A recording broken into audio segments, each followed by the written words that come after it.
Hi guys, my name is Lucas and welcome to my channel.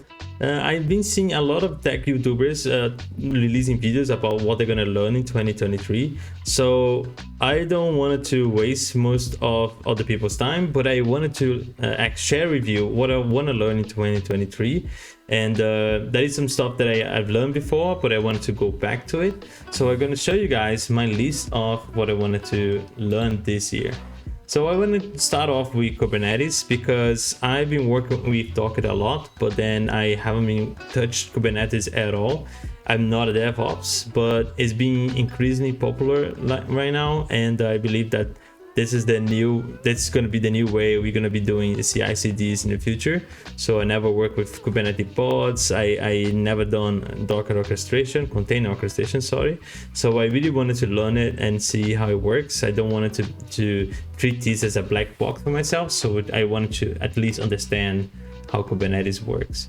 So I want to go back as well to work on VS Code extensions. The reason is I really wanted to code tools that I can use on my own code.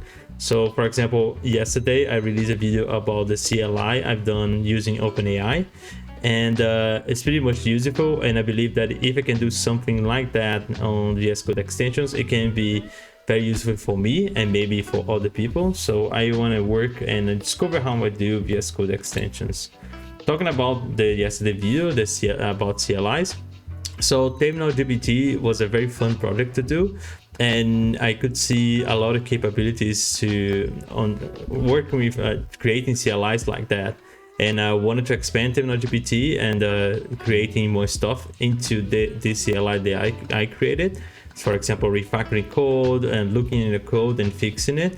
That's something that I really wanted to do, and I'm looking forward to study more about it. And coming next, gRPC.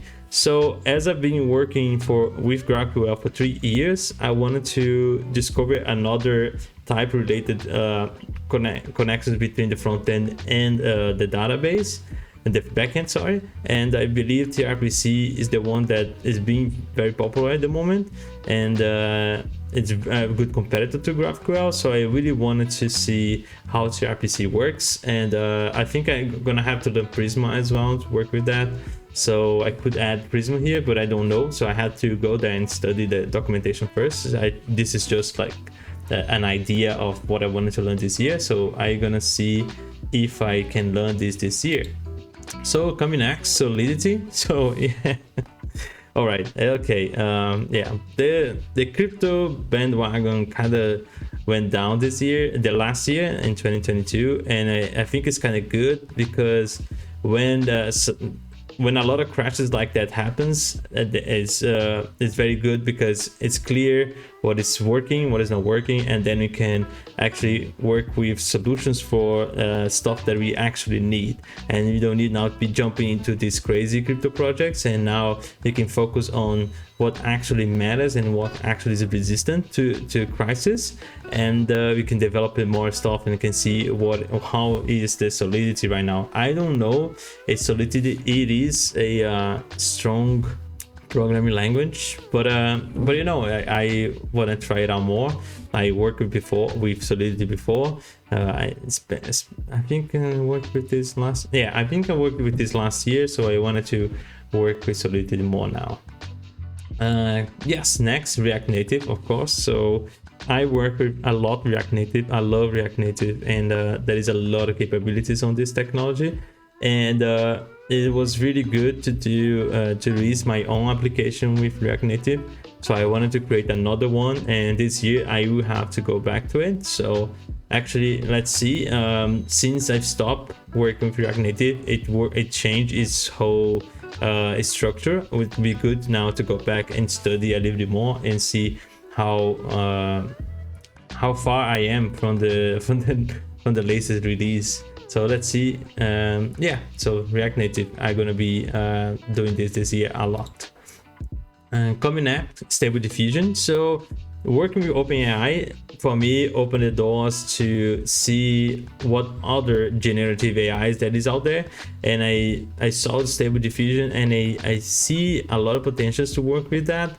and I'm still on lookout for other generative AIs that I can use as APIs. So of course I'm gonna be working with that, and I believe I want to be doing something that can be something related with Solidity, for example, creating like generate images and creating NFTs with that. That's some idea.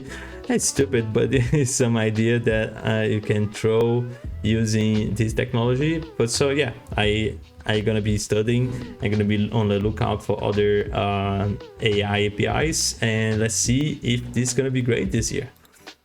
And okay, coming next, Turbo Repo and Turbo Pack.